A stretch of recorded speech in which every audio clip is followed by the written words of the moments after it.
नमस्कार। मेरा पूरा देश सुन रहा है। राष्ट्र की आवाज 140 करोड़ लोगों की एक ही आवाज। आपके साथ मैं हूं सरफराज। मैं सरफराज सैफी आपको बताना चाहता हूं, आम बजट को लेकर सियासी तकरार लगातार चल रही है। सत्ता पक्ष विपक्ष में लगातार बजट को लेकर वार पलटवार चल रहा है। सत्ता पक्ष इस बजट को सभी वर्गों को शक्ति देने वाला बजट बता रहा है, तो विपक्ष इसे कुर्सी बचाओ बजट बता रहा है। और बजट के दूसरे दिन सड़क से लेकर सदन तक जबरदस्त हंगामा देखने को मिला। एक तरफ विपक्षी दल एकजुट होकर बजट पर भेदभाव का आरोप लगाते हुए संसद के बाहर विरोध प्रदर्शन किया, तो दूसरी तरफ बजट को लेकर सदन में भी जबरदस्त हंगामा देखने को मिला है। साथ ही विपक्षी दलों ने फैसला लिया है कि 27 जुलाई को नीति आयोग की जो बैठक होने वाली है उसका विपक्ष के मुख्यमंत्री बहिष्कार करेंगे। यह तकरार अभी और बढ़ने वाली है। आखिर क्या है सरकार को घेरने की विपक्ष की प्लान, ये राष्ट्र की आवाज के जरिए आज आपको डिकोड करके बताऊंगा।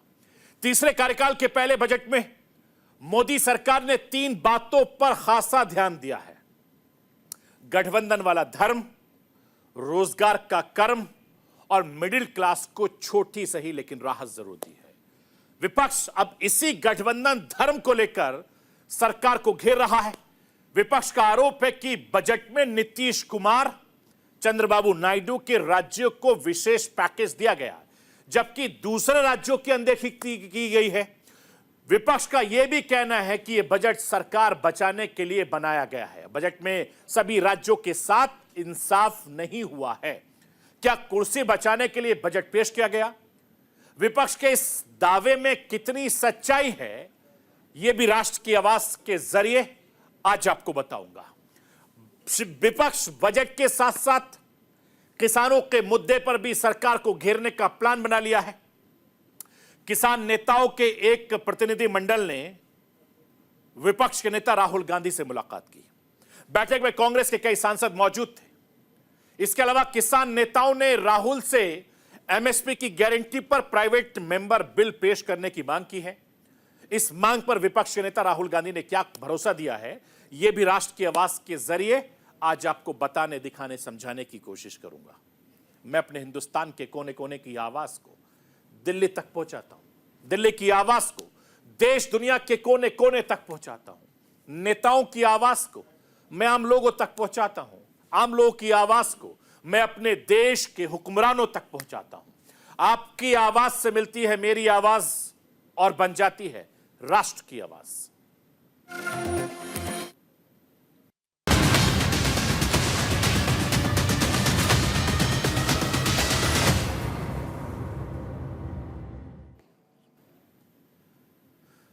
मोदी सरकार के तीसरे कार्यकाल का पहला बजट मंगलवार को संसद के पटल पर आ चुका है। करीब 50 लाख करोड़ का बजट वित्त मंत्री निर्मला सीतारमण ने पेश किया। विपक्ष खासकर कांग्रेस समाजवादी पार्टी का आरोप है कि मोदी सरकार का यह बजट कुर्सी बचाओ बजट है। और विपक्ष का यह भी आरोप है कि सरकार ने उन पर खजाना लुटाया है, जिसके सहारे केंद्र में मोदी सरकार बैसाखी के सहारे चल रही है। अब विपक्ष संसद से लेकर सड़क तक सरकार को घेर रही है। एक तरफ संसद में बजट को लेकर विपक्ष ने हंगामा किया, तो दूसरी तरफ विपक्षी दलों ने संसद के बाहर जमकर विरोध प्रदर्शन किया है। बजट को लेकर सियासी वार पलटवार जारी है। बजट को लेकर इतनी सियासत कभी नहीं हुई जितनी तीसरी बार मोदी सरकार के ऐलानों के बाद हो रही है। कांग्रेस से लेकर समाजवादी पार्टी से लेकर विपक्षी दल आरोप लगा रहे हैं कि इस बजट में उत्तर प्रदेश से लेकर दूसरे राज्यों की अनदेखी की गई है। कुर्सी बचाने की कोशिश की गई है। बिहार, आंध्र प्रदेश को ज्यादा पैसा दिया गया है। समाजवादी पार्टी का यह भी आरोप है कि लोकसभा चुनाव में उत्तर प्रदेश की जनता ने बीजेपी को सिर्फ 35 सीटों पर समेट कर रख दिया, इसलिए केंद्र सरकार ने पूरे बजट में उत्तर प्रदेश की अनदेखी कर दी है। कोई विशेष पैकेज उत्तर प्रदेश को नहीं दिया है। अखिलेश यादव यह भी कहते हैं कि अगर बिहार की बाढ़ रोकनी है तो उत्तर प्रदेश की बाढ़ पहले रोकनी होगी। मैं राष्ट्र की आवाज के जरिए समाजवादी पार्टी के प्रमुख अखिलेश यादव को सुनवाना चाहता हूं। सुनिए, अखिलेश यादव किस तरीके से मोदी सरकार पर निशाना साध रहे हैं। इस बजट से दिखाई दे रहा है कि सरकार कितनी कमजोर है। हम सब लोग तो किसान के लिए उसका समर्थन मूल्य मांग रहे थे। हम लोग किसान के लिए पैकेज मांगते हैं, गरीब के लिए पैकेज मांगते हैं, लेकिन ये सरकार देखिए आप किसको पैकेज दे रही है। जो सरकार चलवा रहे हैं, सरकार चलाने के लिए पैकेज मिल रहा है। बिहार को पैकेज मिला, आंध्र प्रदेश को पैकेज मिला। हम ये नहीं कहते कि पैकेज नहीं मिलना चाहिए, डेवलपमेंट के लिए, इंफ्रास्ट्रक्चर के लिए पैसा मिले, लेकिन दूसरे प्रदेशों के साथ भी भेदभाव न हो। उत्तर प्रदेश को क्यों नहीं पैकेज मिल रहा है? बिहार की अगर बाढ़ रोकनी है तो नेपाल से बात करनी पड़ेगी भारत सरकार को, और उत्तर प्रदेश की बाढ़ जब रुकेगी तो बिहार की बाढ़ भी रुक जाएगी। जो एक्सप्रेसवे आप बिहार को दे रहे हैं, अगर यूपी से भी जोड़ देंगे तो ज्यादा देश का भला होगा। तो हम किसी को पैकेज देने के खिलाफ नहीं है, लेकिन उत्तर प्रदेश के साथ भेदभाव होगा उसको स्वीकार नहीं कर सकते। मैं आपको ये बताना चाहता हूं कि बजट आने के बाद से विपक्ष ने सरकार के खिलाफ मोर्चा खोल दिया था। राहुल गांधी से लेकर अखिलेश यादव और ममता बनर्जी से लेकर संजय राउत तक सरकार पर हमला करना शुरू कर दिया। सारा का सारा पैसा सरकार ने बिहार और आंध्र प्रदेश को दे दिया है। और तो और बिहार वाली विपक्षी पार्टी आरजेडी ने भी विरोध किया है। आरजेडी कह रही है कुछ नहीं, सरकार ने सिर्फ झुंझुना दिया है। मैं राष्ट्र की आवाज के जरिए पश्चिम बंगाल की मुख्यमंत्री ममता बनर्जी और बिहार की पूर्व मुख्यमंत्री राबड़ी देवी को सुनवाना चाहता हूं। सुनिए दोनों किस तरीके से मोदी सरकार को इस बजट पर घेर रही है। This is anti-people and anti-poor budget, and this budget is a political bias budget. Thank you. सौतेला व्यवहार क्यों करते हैं मोदी? बंगाल को जलते हैं, बंगाल को लेके वो जलते। देखिए जो बजट आया है बिहार के लिए और पूरे देश के लिए, ये कुर्सी बचाने के लिए आंध्र प्रदेश में और बिहार के दिया है। कुर्सी बचाने के लिए माननीय नरेंद्र मोदी जी अपना कुर्सी बचाने के लिए 2 राज्य के दिए हैं और सब राज्य छोड़ दिए, पूरा देश छोड़ दिए। तो ये तो पॉकेट मिला है, पॉकेट से क्या होगा? जब नीतीश कुमार जी विशेष राज्य के दर्जा मांगे थे तो ये पॉकेट देने से क्या होगा? बिहार गरीब राज्य है और गरीबों यहाँ ज़्यादा है, गरीबी ज़्यादा है। यहाँ कौन चीज़ है? न कल है, न कारखाना है, न फैक्ट्री है। यहाँ बालू और पानी है, और क्या है यहाँ?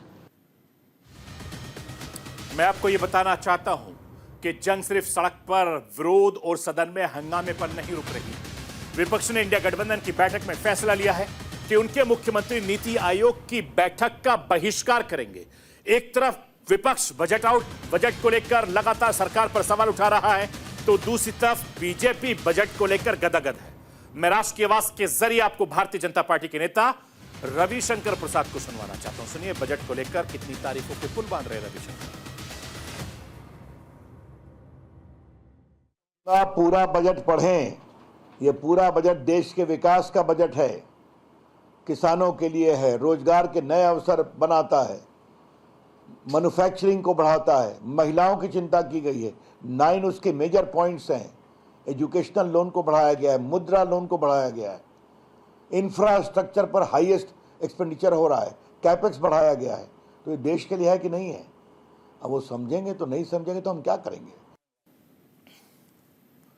मैं आपको यह भी बताना चाहता हूं कि बजट को लेकर सियासी तकरार लगातार जारी है। इस बजट में बिहार, आंध्र प्रदेश के विकास के लिए मोदी सरकार ने खजाने खोल दिए हैं। एनडीए में शामिल जेडीयू और टीडीपी को खुश करने के लिए दिल खोलकर पैसा दिया है। बजट देश का था, लेकिन आंध्र प्रदेश और बिहार पर हुई मोदी सरकार की मेहरबानी ने विपक्ष पर हमला बोलने का एक नया मौका दे दिया विपक्ष को, और विपक्ष ने सीधे सीधे इसे कुर्सी बचाओ बजट बता दिया है। आरोप लगाया कि नीतीश कुमार और चंद्रबाबू नायडू से डरा हुआ बजट है। कांग्रेस ने इन 2 दोस्तों को खुश करने वाला बजट बताया। जब से ये बजट पेश किया गया तब से लेकर सत्ता पक्ष और विपक्ष में लगातार वार पलटवार चल रहा है। मैं राष्ट्र की आवाज के जरिए किस तरीके से बजट को लेकर सियासी तकरार चल रही है वो आपको समझाना और बताना चाहता हूं। बजट के आते ही सियासी लड़ाई ये छिड़ गई कि ये हर वर्ग को शक्ति ताकत देने वाला बजट है। बनाम विपक्ष ने कहा कि ये कुर्सी बचाने वाला बजट है। सरकार की तरफ से ये कहा गया कि ये नौजवानों को अनगिनत मौका देने वाला बजट है। तो विपक्ष ने कहा कि सरकार बचाने वाला बजट है। सरकार ने यह भी कहा कि यह बजट मिडिल क्लास को ताकत देने वाला बजट है। तो विपक्ष ने कहा कि दो सियासी साथी को मनाकर यह रखने वाला बजट है। इस तरीके का आरोप लगातार लग रहा है। मैं आपको यह भी बताना चाहता हूं कि बजट को लेकर राजनीति इसलिए हावी हो गई है क्योंकि बीजेपी को 2 बार अपने दम पर बहुमत पाने के बाद तीसरी बार केंद्र में सरकार एनडीए की बहुमत के साथ बनती है, लेकिन बीजेपी अपने दम पर बहुमत साबित नहीं कर पाती है। मैं आपको यह भी बताना चाहता हूं कि 2014 में एनडीए की सीट थी 336 और अकेले बीजेपी की 282 सीटें थी। 2019 में एनडीए की सीट बढ़कर हो गई 352 और अकेले बीजेपी की 300 सीटें थी। लेकिन तीसरी बार मोदी सरकार यानी 2024 में एनडीए की सीट घटकर 293 हो गई। इसमें बीजेपी की 240 सीटें ही मिल सकी, यानी बहुमत के आंकड़े से 32 सीटें भारतीय जनता पार्टी की कम रह गई। अब बजट के पीछे की राजनीति होने की असल वजह क्या है वो भी मैं आपको बता रहा हूं। मोदी सरकार के 3 कार्यकाल में अगर देखें तो मोदी सरकार के पहले 2 कार्यकाल में 10 बजट में कभी बिहार आंध्र प्रदेश को इतनी तवज्जो नहीं दी गई जितनी तवज्जो इस बार दी गई है 2024 में। इसका अंदाजा आपको वित्त मंत्री के भाषण से आसानी से हो जाएगा। मैं आपको यह बताना चाहता हूं कि करीब 85 मिनट के भाषण में वित्त मंत्री निर्मला सीतारमण ने 18 बार राज्य शब्द का जिक्र किया। बिहार जहां से एनडीए को लोकसभा में बड़ी जीत हुई है और बीजेपी के सबसे बड़े सहयोगियों में से एक नीतीश कुमार को 12 सीटें मिली हैं, उस बिहार का 11 बार जिक्र बजट में निर्मला सीतारमण ने किया है। और निर्मला सीतारमण ने टीडीपी की 16 सीटों वाले आंध्र प्रदेश का नाम बजट में 5 बार किया है। 21 में से 20 सीटें बीजेपी को इस बार देने वाले ओडिशा का जिक्र बजट में 4 बार किया गया है। तो आप अंदाजा लगाइए, बजट में बिहार आंध्र प्रदेश को मिले स्पेशल अटेंशन को लेकर विपक्ष सरकार को घेर रही है और कह रहा है कि मजबूत सरकार नहीं है बल्कि मजबूर सरकार है। मैं राष्ट्र की आवाज के जरिए कांग्रेस के अध्यक्ष मल्लिकार्जुन खड़गे को सुनवाना चाहता हूं। सुनिए वो किस तरीके से मोदी सरकार को, एनडीए की सरकार को मजबूर सरकार बता रहे हैं। उस बजट में किसी स्टेट को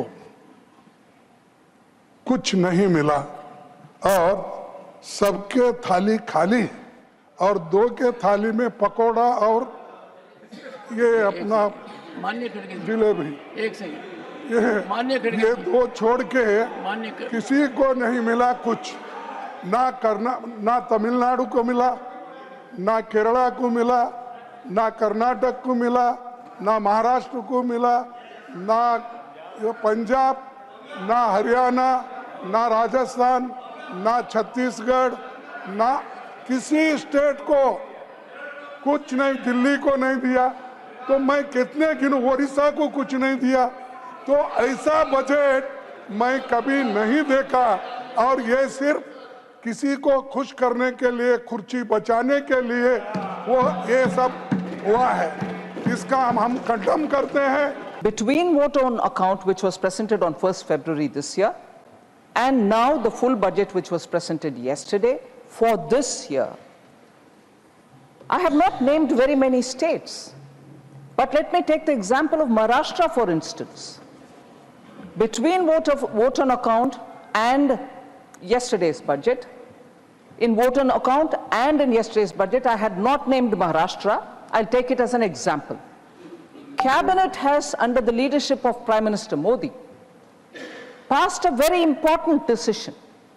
It has taken the decision to set up a very big port in Vadavan in Maharashtra. Did Maharashtra get ignored because I did not mention the name of Maharashtra? 76,000 crores have been announced for that project. Maharashtra's name was not taken in the vote on account, nor was it taken yesterday. But does it mean that we've ignored Maharashtra? मैं आपको यह बताना चाहता हूं कि इससे पहले ध्यान दिया गया कि बिहार को मोदी राज में बजट में विशेष ध्यान कब दिया गया था। 2014 में बोधगया में आईआईएम का ऐलान हुआ था, 2015 में दरभंगा में एम्स का ऐलान हुआ था, हालांकि अभी तक बना नहीं है, लेकिन 2024 में जाकर expressway, airport, medical college, tourist hub, power plant सब कुछ देने का ऐलान एक साथ हुआ था। अब सवाल है कि आंध्र प्रदेश और बिहार में भी बिहार पर ज्यादा फोकस इसलिए दिया गया क्योंकि नीतीश कुमार कहीं फिर से ना पलट जाएं। क्या कुर्सी बचाने के लिए बजट पेश किया गया था? विपक्ष के इस दावे में कितनी सच्चाई है? आखिर के इस बजट में पिछले बार के मुकाबले किस राज्य को टैक्स में कितनी हिस्सेदारी मिलने वाली है, वो राष्ट्र की आवाज के जरिए आपको समझाना चाहता हूं। समझिए, केंद्र सरकार ने जम्मू कश्मीर को 42,277 करोड़ रुपए का बजट दिया था। यह बजट पिछले बजट की तुलना में 1.2% ज्यादा है और बजट दस्तावेजों के मुताबिक राज्य सरकार केंद्र शासित प्रदेशों को कुल 23,48,990 करोड़ का ट्रांसफर करेगी और यह रकम 2023-24 की तुलना में लगभग 12% ज्यादा है। यानी उत्तर प्रदेश में 2,23,00,000 करोड़ का बजट दिया है, बिहार में 1,25,00,000 का बजट है, मध्य प्रदेश में 98,000 करोड़ का, पश्चिम बंगाल को 93,000 करोड़ का, महाराष्ट्र को 78,000 करोड़ का, राजस्थान को 75,000 करोड़ का और उड़ीसा को 56,000 करोड़ का, तमिलनाडु को 50,000 करोड़, आंध्र प्रदेश को भी 50,000 करोड़ और कर्नाटक को 45,000 करोड़ का बजट इसमें मिला है। यानी उत्तर प्रदेश को केंद्र सरकार ने 2,23,000 करोड़ रुपए से ज्यादा की हिस्सेदारी देगी, जो पिछली बार के मुकाबले करीब 40,000 करोड़ ज्यादा है। बिहार को 1.25 लाख करोड़ रुपए मिले हैं, जो पिछली बार के मुकाबले करीब 23,000 करोड़ ज्यादा हैं। और इन सबके अलावा केंद्र सरकार इंफ्रास्ट्रक्चर पर खर्च करने के लिए राज्य सरकारों को 1.50 लाख करोड़ देगी। यानी बजट में हर राज्य को कुछ ना कुछ जरूर मिला है। मैं आपको यह भी बताना चाहता हूं कि एक तरफ विपक्ष इस बजट के दूसरे राज्यों की अनदेखी करने का आरोप सरकार पर लगा रहा है, तो दूसरी तरफ किसानों की अनदेखी करने का आरोप विपक्ष भी लगा रहा है। लोकसभा में विपक्ष के नेता और कांग्रेस नेता राहुल गांधी ने संसद में किसान नेताओं से मुलाकात की। किसान नेताओं का 12 सदस्यीय प्रतिनिधिमंडल संसद में राहुल गांधी के दफ्तर पहुंचा।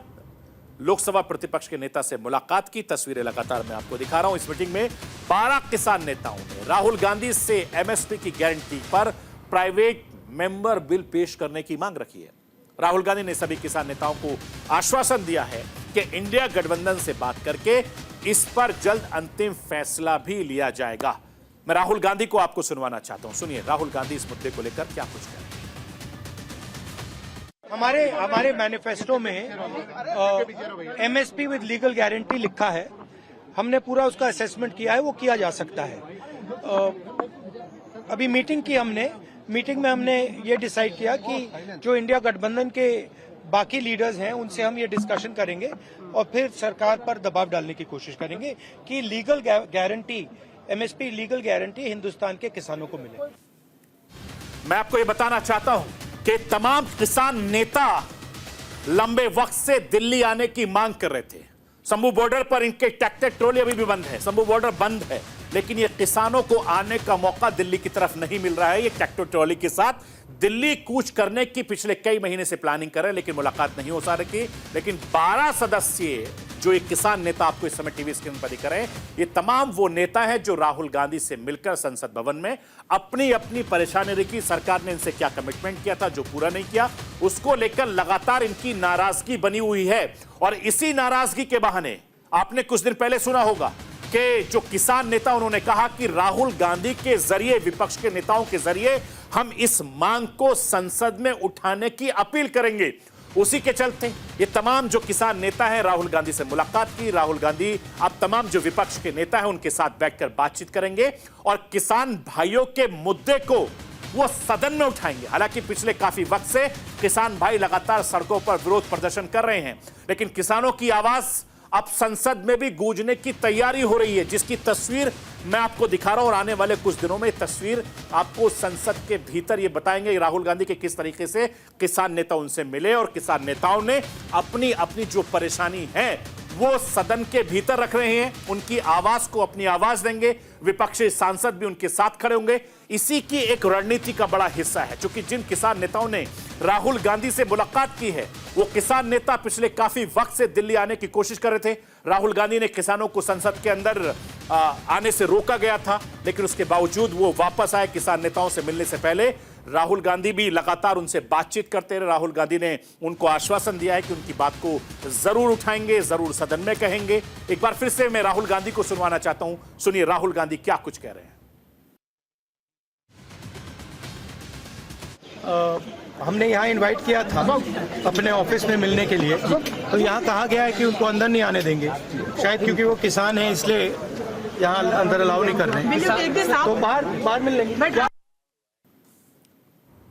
राहुल गांधी को आपने सुना, ये राहुल गांधी के जो तेवर हैं वो बहुत बदल गए, क्योंकि उनके एक ऊपर जिम्मेदारी है, इसलिए जिम्मेदारी से वो बातचीत भी करने की कोशिश करते हैं। और इसीलिए उन्होंने कहा कि ये किसान है, शायद इनको अंदर संसद में नहीं दिया जा रहा है, लेकिन आने वाले वक्त में विपक्ष बजट और किसान भाइयों के मुद्दे पर सरकार को लगातार घेरता नजर आएगा। इसका ट्रेलर ये संसद परिसर के भीतर किसान भाइयों ने जाकर दिखा दिया है। यानी आने वाले वक्त में आपको संसद के भीतर किसानों की आवाज एक बार फिर से गूंजती नजर आएगी और विपक्ष इसकी जिम्मेदारी आपको लेता नजर आएगा। तो ये थी राष्ट्र की आवाज। बाकी खबरों के लिए आप बने रहिए न्यूज इंडिया के साथ। कल रात 9 बजे फिर होगी मुलाकात।